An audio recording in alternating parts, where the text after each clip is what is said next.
pasar-pasar akan sepi dan dunia tidak ada cobaan dan ujian-ujian. Karena hikmah di Bali itu adalah orang yang sibuk ngurusi dunia adalah rahmat bagi orang-orang yang mengurusi akhirat. Ini banyak mohon dijelaskan. Allah menyembunyikan segala kebaikan itu pada kelalaian manusia.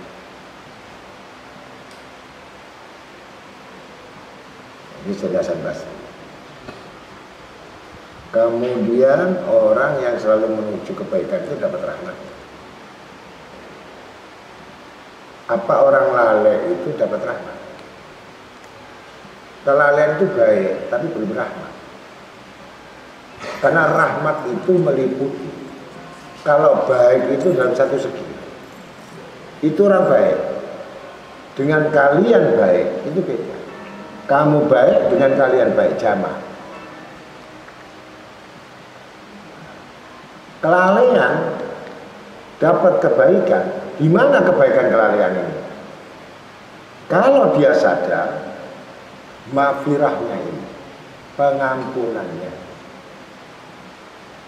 tahu? Tapi kalau terus-terusan kelalaian itu musibah. Jadi bukan baik. Berarti jelas mereka tidak tahu kelalaian. Orang yang lalai itu pasti tidak akan tahu dianya lalai. Kalau dia tidak belajar, dia tidak tahu itu kelalaian. Sedangkan yang belajar saja masih kuat kelalaian. Apalagi yang nggak belajar. Itu saya sebut.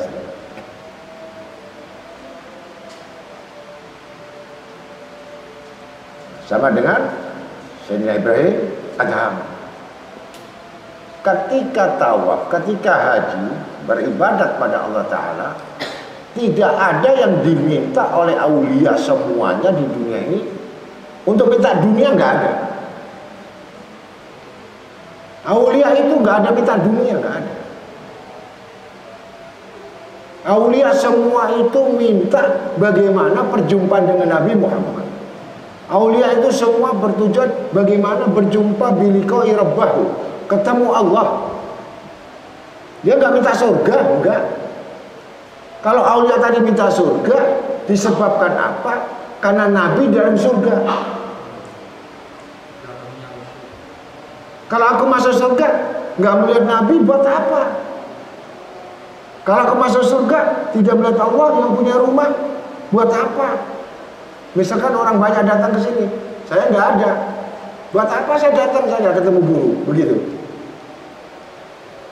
Makanan ada semua, kecuali kamu datang memang cari makan. Yang penting nggak ketemu guru nggak masalah, makan saya dapat. Itu. Tapi kalau aulia semua, seluruh dunia, kalau Allah mau pangkat dia jadi wali, nggak ada tersentuh itu. Itu aulia dusta. Orang ngincer dompetnya orang, ngincer duitnya orang itu. Wali setan itu.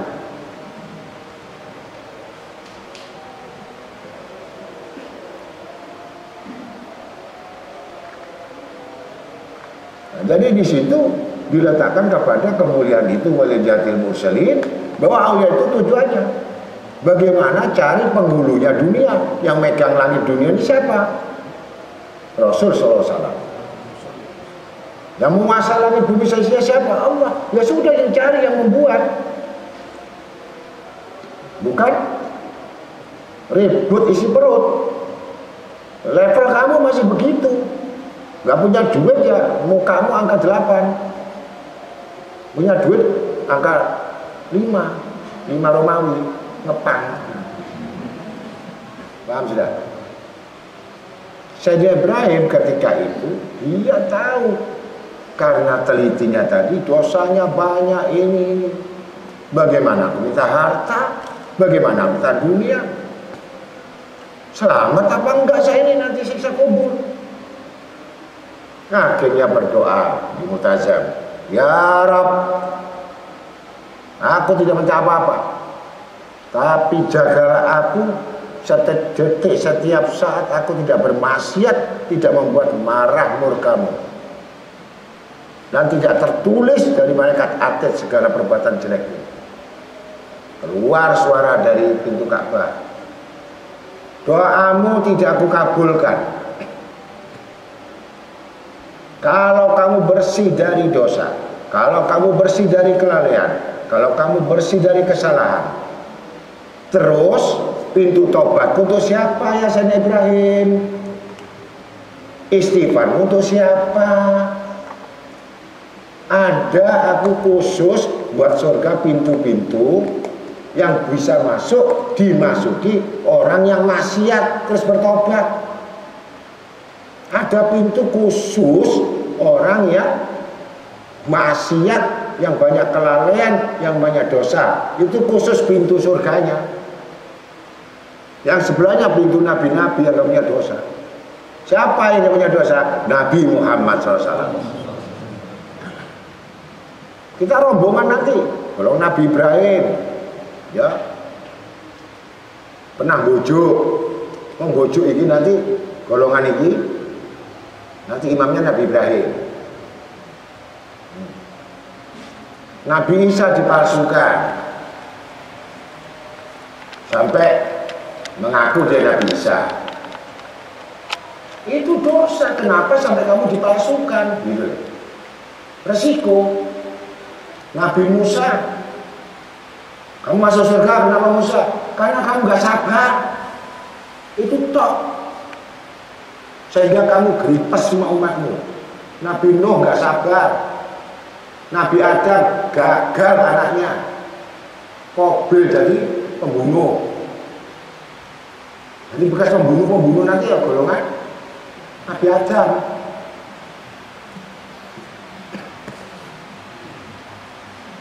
Ahli zina, ahli maksiat, nanti golongan kaum Lut, Nabi Lut.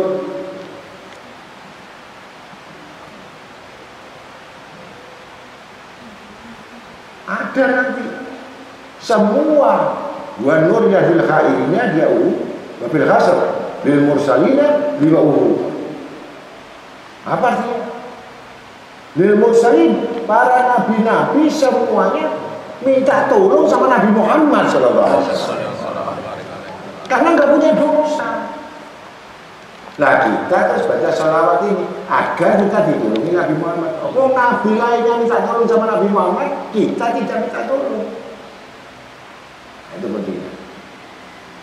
Ditolak.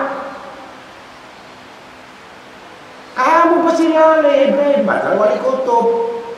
Apalagi kita gudangnya kelalaian. Ya. Selama kita masih mulut kita berikan istighfar, mulut kita masih baca Quran, mulut kita masih bisa berselawat, itu masih dapat pertolongan. Itu gampang. Orang yang dapat tolong masih bisa sholat, masih beristighfar, masih bisa berzikir, itu sudah ditolong sama Allah, sudah diampuni. Besok lupa lagi, ya, lusa ingat lagi. Yang khawatir pas gak ingat mati. Itu kan dikhawatirkan. Paham sudah ya? Jadi kelalaian tadi kenapa kau sudah diketahui oleh orang mereka? Karena mereka sendiri merasa, ya Allah, aku minta surga, sholat ini kau ini ya Allah. Misalnya nih, tak lagi ngantuk, kesel, ya mikir ini. Biasa jam 9 aku tasbih, ternyata nggak bisa ya Allah, suruh disini. Ini kelalaian. Itu dirasakan bagi orang-orang soleh yang biasa dikerjakan, tidak dikerjakan resah. Langsung ngomong, siapa? Sayangnya Abu Nawas, ilahilastul firdaus, wala aqwalan al-jahid. Gak pantas saya masuk surga. Dan aku takut nerakamu ya Rabb. Maka timbul fahabli, berikan kepada saya tobatan, pintu tobat bukakan saya. dan pintu pengampunan. Saking banyaknya wafirli dunubi, saking banyaknya dosa-dosaku. Ini wali kutub. Dia jalur sepuluh, segak pantas masuk surga, tapi takut masuk neraka. Kita kepingin masuk surga, amal nggak ada, ngaji nggak mau, baik nggak ada, merasa baik banyak. Masuk surga malu-malu. Maka kita tahu sejarah-sejarah itu merupakan tolak ukur kita, iman kita ini. Pandanglah di atasmu alim-alim itu, guru-guru kita seperti siapa, Syekh Abdul Jailani, Syekh Abu Bakar bin Said. Kita nggak bisa mengikuti penuh, paling tidak kita di belakang bendera mereka aman. Tadi pahala sama, guru dengan murid sama, yang mengajar, yang belajar. Cuman saja hidup di dunia orang tua ini punya guru, punya murid. Jadi guru, gak punya murid, bukan guru. Sudah. Yang terakhir minimal sami'in, yang mendengar. Cukup gak ngerti, dengar. Gak mampu saya, dengar. 3D, 3 dimensi. Mau berjuang, mau mengikuti, terus di belakang guru. Mimpimu kan baik-baik terus, gak ada yang jelek. Tak bawa ke Mekah, kamu tak bawa ke makam Rasulullah, sampai kamu tak bawa ketemu Rasulullah.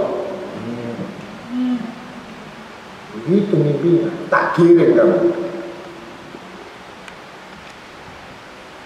Sembayang sama saya di Mutazam, sembayang sama saya di Ka'bah, sembayang kamu sama saya di langit. Belum.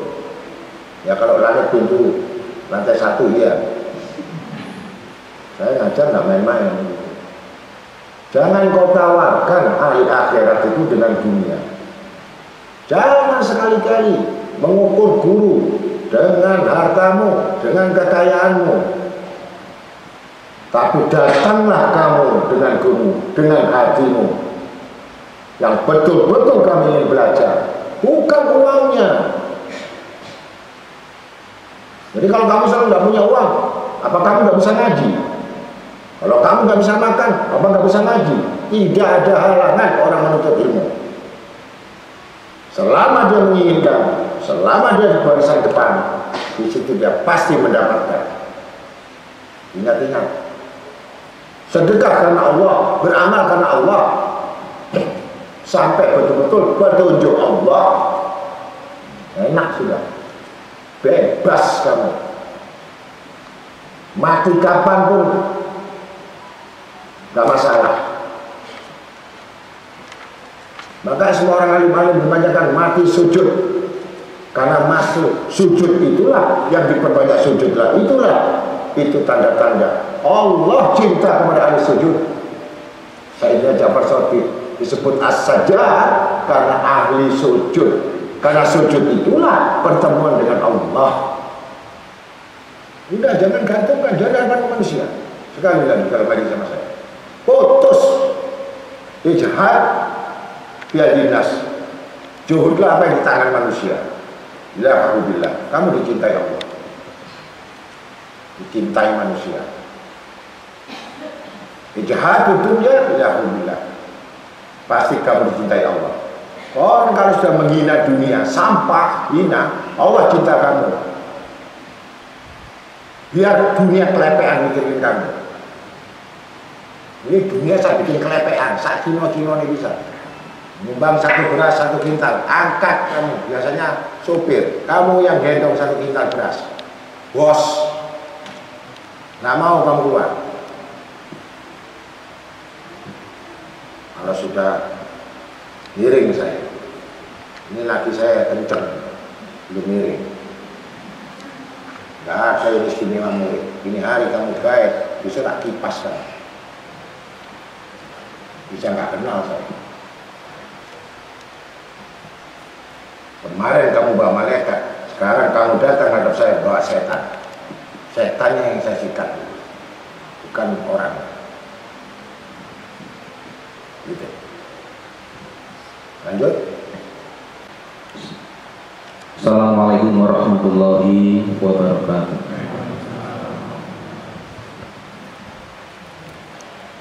Menyambung tadi apa yang disampaikan oleh guru, kalam dari Sayyidina Ali bin Abi Thalib karama wajah.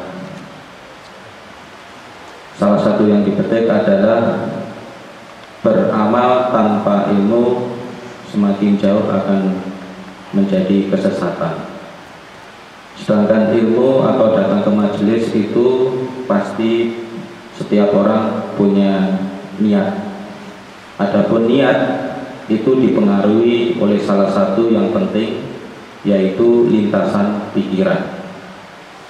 Abu Bakar As-Siddiq radhiyallahu anhu berkata, introspeksilah dirimu dalam setiap lintasan pikiran. Di dalam kitab Qutul Al-Qulub atau Qut Al-Qulub volume 1 halaman 126, Syekh Abu Thalib Al-Maki mengkategorikan ada 9 dari lintasan pikiran yang hanya menghasilkan satu niat. Yang pertama, amal baik yang terbersit dalam hati, ini disebut ilham. Yang kedua, amal buruk yang terbesit dalam hati disebut bisikan jahat. Yang ketiga, hal-hal yang menakutkan yang terbesit di dalam hati disebut kecemasan. 4. Menilai baik sesuatu dan menghendakinya terwujud, ini yang dimaksud adalah niat. 5. Merencanakan segala perbuatan yang diperbolehkan dan antusias terhadapnya disebut angan-angan dan cita-cita. 6. Mengingat akhirat, janji dan ancaman Allah SWT disebut renungan. 7.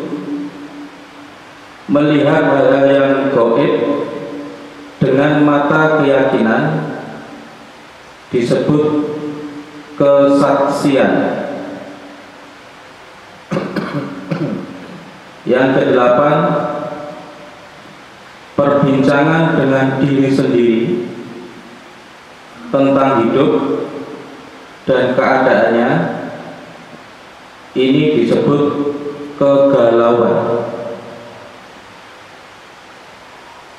9. Terakhir, dorongan hawa nafsu dan syahwat, ini disebut pikiran kotor. Pertanyaannya adalah bagaimana menguatkan niat dan memperbarui niat, karena dari 9 item ini hanya satu yang menjadi niat baik.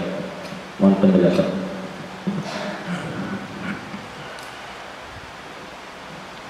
Ilmu selalu diulang-ulang. Cuman bentuk pertanyaan lain, tapi jawabannya sebenarnya semua kekuatan amal, perbuatan amal itu menguatkan niat. Niat ini akarnya pohon, buahnya amal. Mustahil jadinya pohon tanpa ada dasar niat. Tidak akan tumbuh pohon itu tanpa akar. tidak akan tumbuh yang namanya buah tanpa pohon. Sumber daya daripada ilmu tadi adalah dikuatkan dari niat dan amal. Ketika kita punya niat, ya, dan diketahui niat itu ada di tempat hati, dan hati ini isinya berjuta-juta dari segala perbuatan. Kita ambil dua bagian yang jadi pemisah dari 9 bagian. Niat itu diletakkan kepada sesuatu, dua pilihan. Apakah kamu ini condong dunia atau akhirat? Ini permulaan niat. Apakah hidup kamu ini condong kuat duniamu atau akhiratmu? Kalau kamu tidak mengetahui isi hatimu itu niat, bahwa bentuk ibadah apapun, bentuk amal apapun, zikir apapun, semua kamu hiasi dengan amal-amal soleh, tapi sebenarnya niat ini yang memutuskan bahwa ibadahmu ini untuk menginginkan dunia. Berarti hati itu sudah condong kepada dunia. Inilah orang munafik itu, qalbu munafik baitul mal. Qalbu mu'min baitul khasih. Hatinya khusyuk, di qalbin salim. Ini taruhannya cuma di hatimu. Katakan kalau kita tidak bisa meninggalkan dunia, tapi jangan tinggalkan akhirat. Itu bentuk buahnya.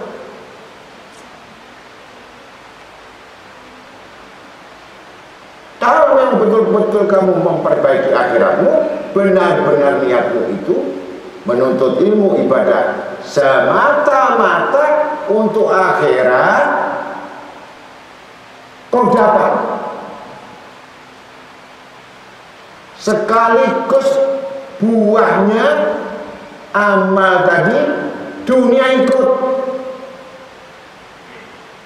Dunia nyerah, dunia jadi budak. Tapi kalau condong hatimu ini semata-mata kehidupan dunia isi perut, dunia tidak akan dapat sampai mati pun. Apalagi akhirat, dunia saja kamu sekarang. Bagaimana kamu dapat akhirat? Buah amal itu kelihatan tampak ketika apa yang dihasilkan. Menanam apa? Kalau pohon amal atau pohon dunia, muncul buah dunia. Kalau kamu benar kamu menanam pohon akhirat, ya buah akhirat yang dapat. Sekaligus bonus dunia dapat. Sekali lagi, kalau kita menerjemahkan dari Sayyidina Ali, ini menguatkan niat. Nawa itu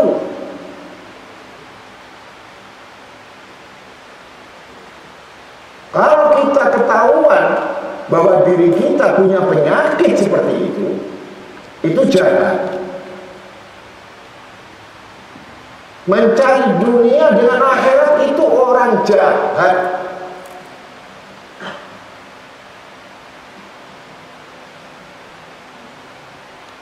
Akhirat ini bentuk rohaniah. Dunia itu bentuk jasad. Maka aku ciptakan manusia, wa ma khalaqtul jinna wal insa illa liya'budun. Jin manusia untuk ibadah.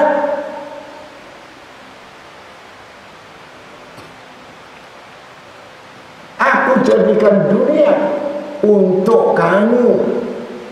Untuk kamu. Bukan kamu nyembah dunia, tidak. Untuk kamu. Tapi buktinya kamu banyak nyembah dunia siang malam. Bangun tidur kamu mikir dunia, mau tidur lagi dunia, punya utang gelisah karena dunia. Apa bukan sesembahanmu itu?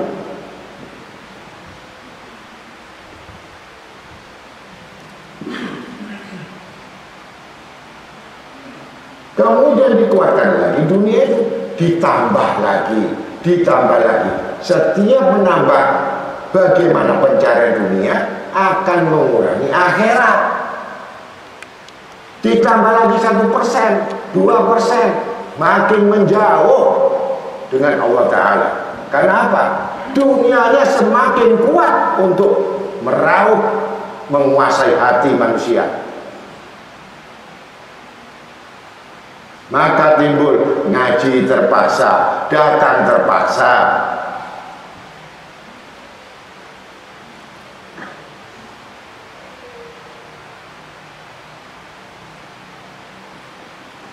Kembali, itu suruh muhasabah. Selalu mengintrospeksi, mengoreksi diri, apakah akan lebih kuat atau sama saja. Dunia 50%, akhirat 50%, hebat. Kalau dunia tambah 10%, berarti kurang akhirat 40%. Apalagi ngaji cuma Jumat sekali. Iman itu 2 jam sampai 6 jam. Setelah itu selesai, bubar. Tidak berbekas bagi orang munafik. Tidak berbekas bagi orang yang tidak menginginkan. Tidak berbekas hati itu. Tidak akan masuk semua rasa harap dan takut. Allah mencintai seseorang ketika dia beribadat. Pertama itu pasti banyak berharap. Ini sebenarnya pintu sudah dibuka oleh Allah, berharap kepada aku, kata Allah. Dan satu-satunya yang aku bisa menyelesaikan harapan itu cuma aku, kata Allah. Bagus, padahal berharap. Itu kemuliaan. Dikit-dikit minta sama Allah, dikit-dikit berharap sama Allah, dikit-dikit mengadu sama Allah, dikit-dikit sujud sama Allah. Ini berharap, belum takut.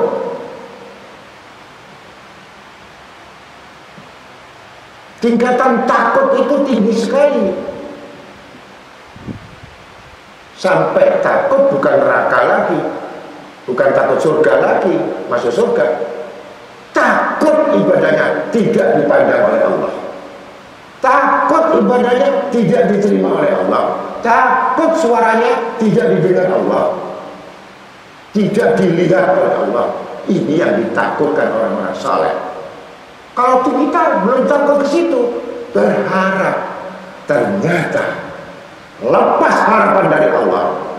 Kau cari makhluk, kau mengharapkan makhluk,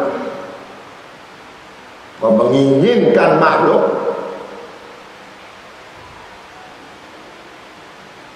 putus sudah harapan.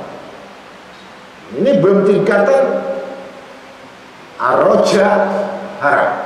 Ini harus introspeksi, muhasabah. Udah bener gak hati saya ini? Kenapa saya berharap dengan makhluk? Kenapa saya harus menunggu makhluk? Aku khawatir harapanku, doa tadi tidak diterima. Ngerti? Maka ukurannya sudah masuk orang yang selalu berharap kepada Allah. Ini masih kedudukan iman, saudara. Iman saja masih diperintahkan Allah Ta'ala surat Al-Imran. Ya ayyuhalladzina amanu isbiru wasabiru warabitu wattaqullaha. Orang iman saja terus berharap atau tidak dengan aku? Sabar atau tidak kamu berharap pada aku? Lewat gangguan-gangguan, digoda yang punya duit habis, digoda orang dengan macam-macam, habis. Mau tipu, digoda lagi, habis. Untuk apa? Ini baru beriman.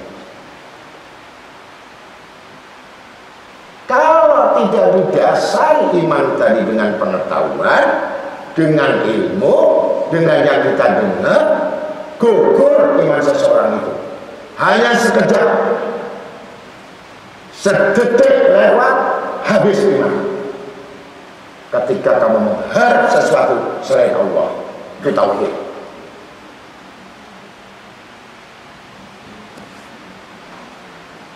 Tapi kalau kita betul-betul iman, puncak iman, ini tadi iman, aroja, berharap, Allahumma Rabbana ya ilahi ya ilahana. Buat apa saya minta orang? Nggak usah minta dia lemah. Dia sendiri kekurangan itu. Dia sendiri lemah itu. Kenapa? Dia sendiri masih minta Allah. Walaupun bos di bos.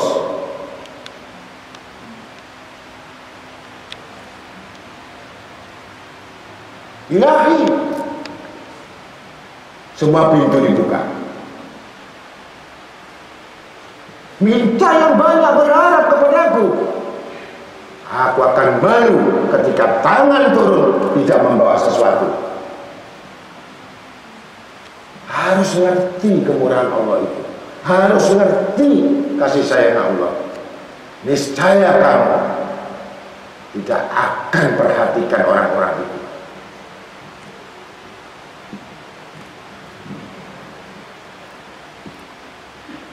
Baru tingkat iman itu yang disebutkan tadi, tidak ada keraguan. Kembali lagi.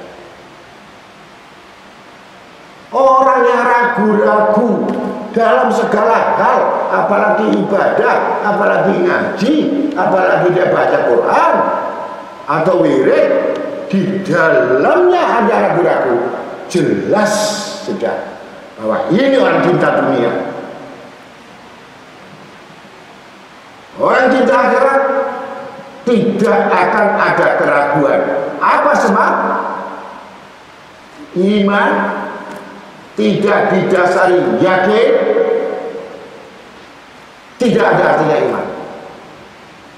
Yakin pelaksanaan apa yang diterangkan dalam kitab Al-Quran, apa yang diterangkan dalam hadis, dia tidak membantah dan menolak. Benar ucapan Rasulullah, benar firman Allah, itu dilakukan, niscaya ini orang yang selalu mengharap kepada Allah, tetapi tidak melaksanakan itu nasihat, tidak melaksanakan itu amanat, khianat, kerja khianat, hidup khianat, bicara khianat, pandangan khianat, harta khianat, hasil khianat, punya teman khianat. Itu orang yang disebut waswasil khannas bin syar, waswas daripada manusia, kejahatan yang jelas nyata. Tinggalkan orang semacam itu, kumpul sama orang soleh, kumpul orang-orang berilmu, kumpul sama orang-orang yang takut pada Allah, niscaya kita dapat berkah.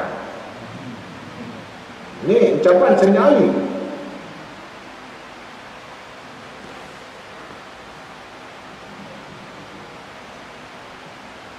Bukan melihat kamu sembahyangmu yang banyak, zikirmu yang banyak, puasamu yang banyak, sunahmu yang banyak,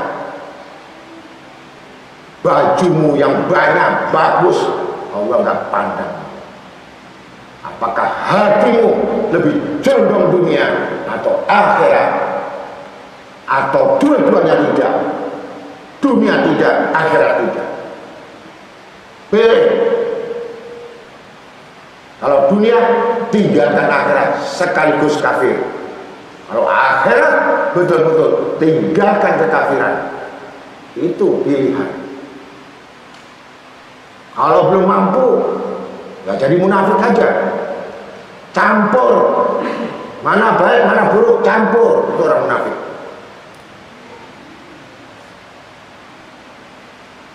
Belum mati kita. Mari saudara-saudara saya, pikirkan. Setiap mau berbuat baik, jangan nunggu besok. Niat langsung amal. Niat yang baik langsung beramal. Dan katakan, bisa terakhir saya ini bisa berbuat baik. Apa umur saya besok masih ada atau tidak? Ketika itu kami tidak bisa melakukan kebaikan, khosaro, berarti kami golongan rugi.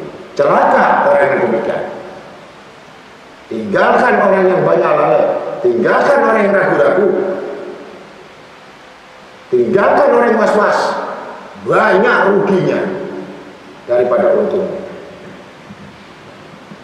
Nah, orang-orang yang bermasalah, orang-orang yang bodoh, pasti bergaul dengan orang yang bermasalah. Orang bermasalah pasti menunggu kesempatan untuk menyelesaikan masalahnya. Jangan coba-coba dekat orang bermasalah.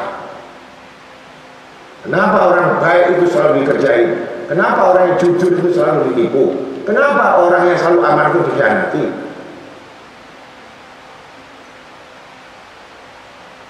Karena itu orang bermasalah.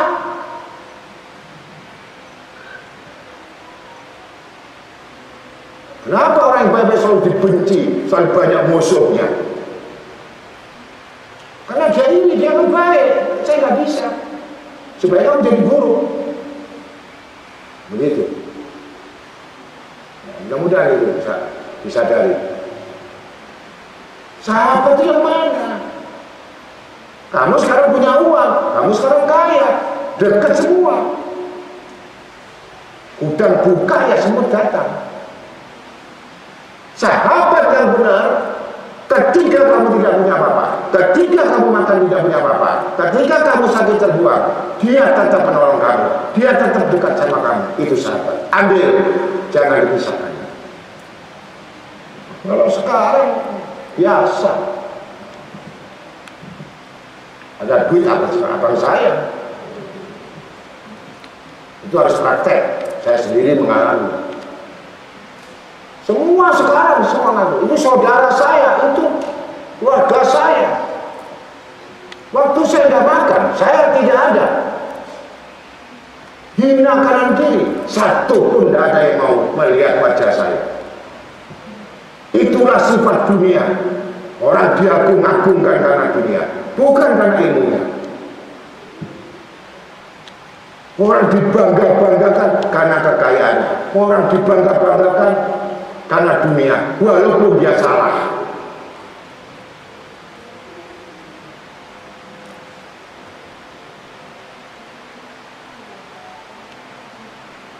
Maka putus asalah kamu terhadap manusia-manusia yang tidak jujur atas keberadaan.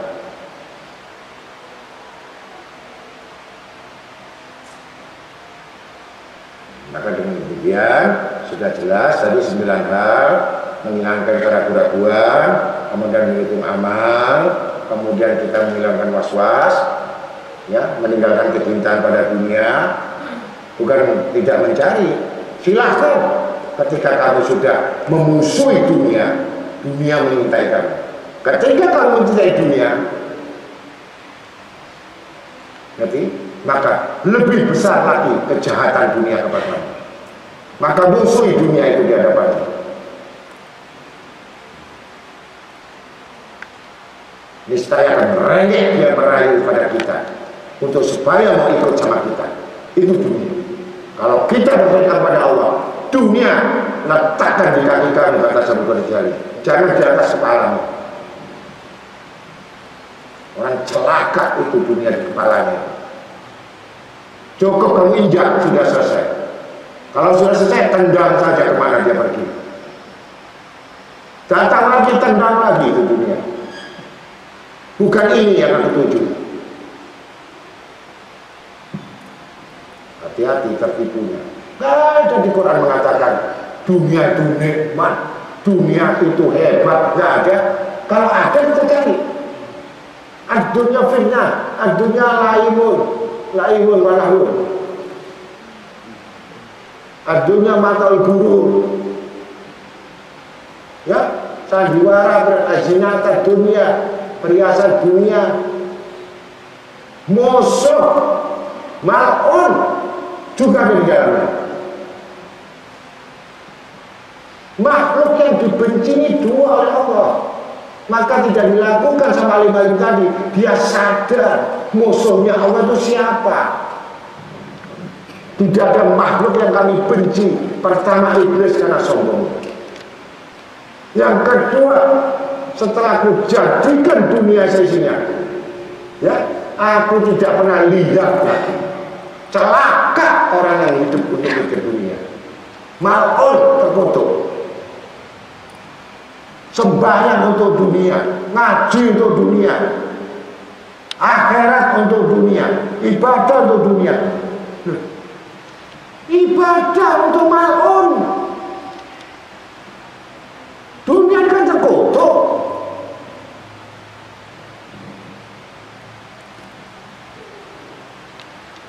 Kamu kalau berharta dengan dunia, kamu sibuk, takut dirampok, takut dicuri.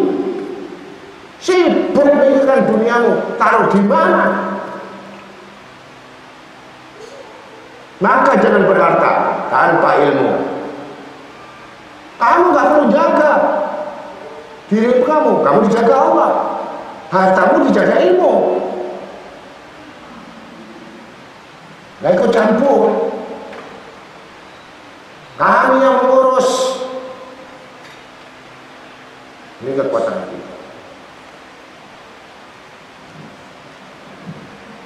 Ini datang ke pejabat, datang sama orang kaya. Nunggu di kantor, nunggu ini. Sama saja diemplok kamu sama iblis.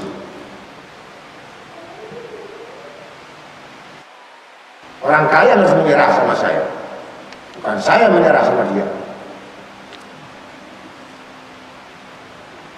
Saya mau menyerah kalau mereka betul-betul sama-sama orang yang menyerah. Begitu.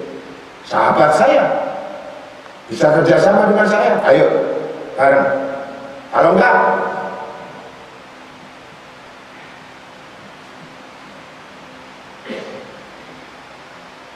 kuncinya.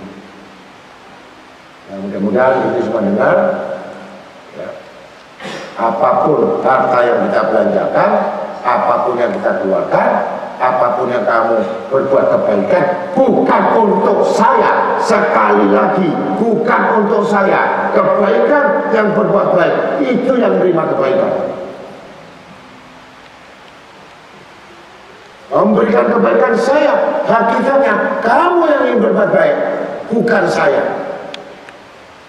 Kamu tidak ingin berbuat baik, sebesar apa perbuatan baik itu kepada saya, itu bukan urusan saya. Sebesar apa perbuatan baikmu dengan Tuhanmu akan kembali kepada dirimu. Ukurannya begitu gampang. Akhirnya kamu pada siapa? Tidak milih. Orang cacat, buta, yatim, sesuai kadar, sesuai amal, aku kabulkan mereka doanya sesuai dengan ilmunya, sesuai dengan amalnya, sesuai ibadahnya. Dia mendapat rezeki sesuai akalnya.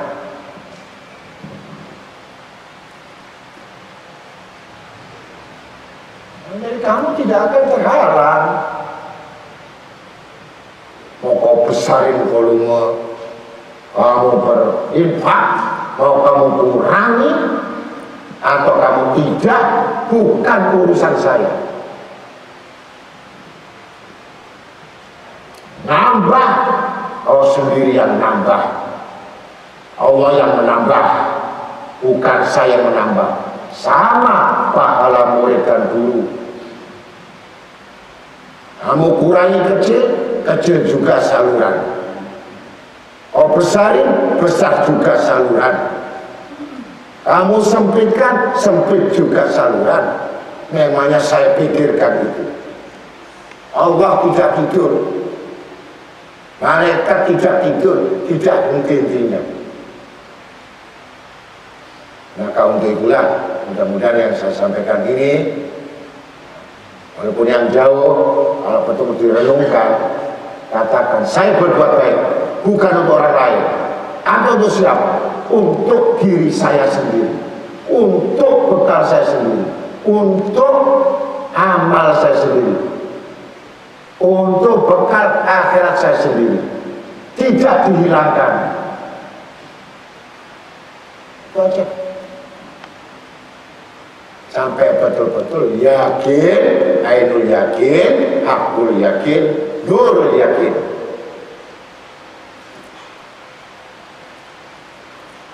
Yang jelas Allah tidak keliru, tidak salah mencatat, tidak salah menghitung, tidak salah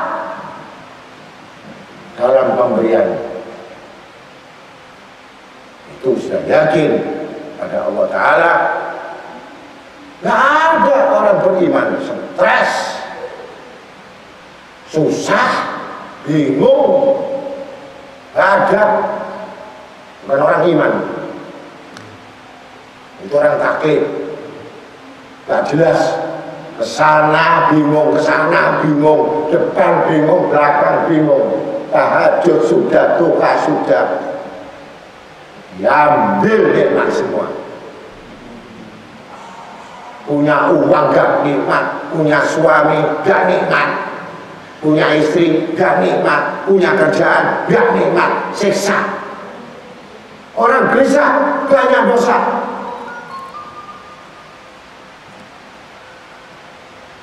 Ya, mudah-mudahan itu nasihat saya, ya, agar kita semuanya, terutama itu saya jam malam muhasabah. Apa pantas hari ini masuk surga?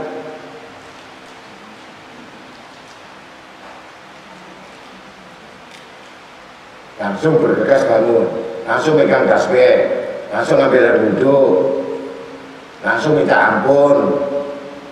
Jadikan minta ampun sebagai pedomanmu. Itu nasihat saya itu. Istighfar itu pedomanmu. Sholawat dambaanmu sebagai syafaatmu. Cukup dengan zaman banyak istighfar, banyak sholawat. Kalau nggak baca Quran, selesai. Mudah-mudahan itu nasihat saya, maka kita semuanya benar-benar barokah, selamat dunia akhirat, dengan rezeki yang halal, thayyibah, man fihi min amalina, bil fisya wal manawiyah, di dunia wal dunia wal ukhrawiyah, bi Rasulillah Muhammad al-Bariyah, sehat wal afiyah, min bala wal maut musibah, wal fitnah wal hasad wal wabah minha wa mabaton, ya arhamar rahimin, ya arhamar rahimin, ya arhamar rahimin. Allahumma rabbana atina fid dunya hasanah wa fil akhirati hasanah wa qina adzabannar. Inna Allaha wa malaikatahu yusholluna 'alan nabi ya ayyuhalladzina amanu shallu 'alaihi wa sallimu taslima. Allahumma ya da'imal fadli 'alal bariyah ya basita yadayni bil 'afiyah ya sahibi ma'abisaniyah shalli wa sallim 'ala sayyidil khari wa rasajiyah wa fir lana ya dzal ula fi hadhihi 'asiyah birahmatika ya arhamar rahimin. Allahumma rabbana taqabbal minna innaka antas samiul alim wa tub 'alaina innaka antat rahim. Wa sallallahu alaihi wa sallam wa ala alihi wa sahbihi alhamdulillahi alamin. Bismillahirrahmanirrahim. Fatihah.